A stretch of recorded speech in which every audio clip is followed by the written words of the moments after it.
అండి. ఈరోజు ఇంకొక విషయం గురించి చెప్పాలని చెప్పి వచ్చేసాను. యాక్చువల్‌గా అందరూ చదువుకునేటప్పుడు క్లాస్‌లో ఫస్ట్ ఉండాలి.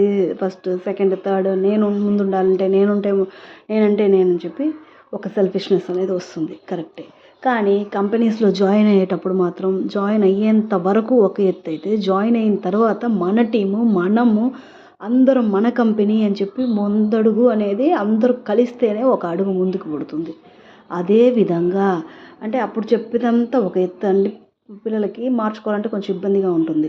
కానీ చెప్పక తప్పదు. గ్రూప్‌లో ఒక టీం మొత్తం విన్ అయితేనే మనం విన్ అయినట్టు అని చెప్పి ఆటోమేటిక్‌గా అక్కడికి వెళ్ళిన ఎన్విరాన్మెంట్ అనేది ఆటోమేటిక్‌గా అతనిలో క్రియేట్ చేస్తుంది. అదేవిధంగా ఆడపిల్లకి కూడా ముందు వచ్చి ఇది అగ్రి చేయలేకపోయినా ఇది ఉన్న నిజమే అండి. అదేవిధంగా ఆడపిల్ల కూడా పెళ్ళికి ముందు తన సెల్ఫిష్‌నెస్ నేనంటే నేను మాత్రమే, నా ఫ్యామిలీ మాత్రమే అనేది ముందుంటుంది. పెళ్ళయిన తర్వాత ఏ విధంగా ఉండాలి అని చెప్పంటే మన ఫ్యామిలీ అట్లా ఇది నా ఫ్యామిలీ మెట్టినింటిని కూడా కలుపుగోలుగా అందరినీ కలుపుకొని ముందుకు పోతుంటేనే తను విన్ అయినట్టండి. అవునంటారా? కాదంటారా?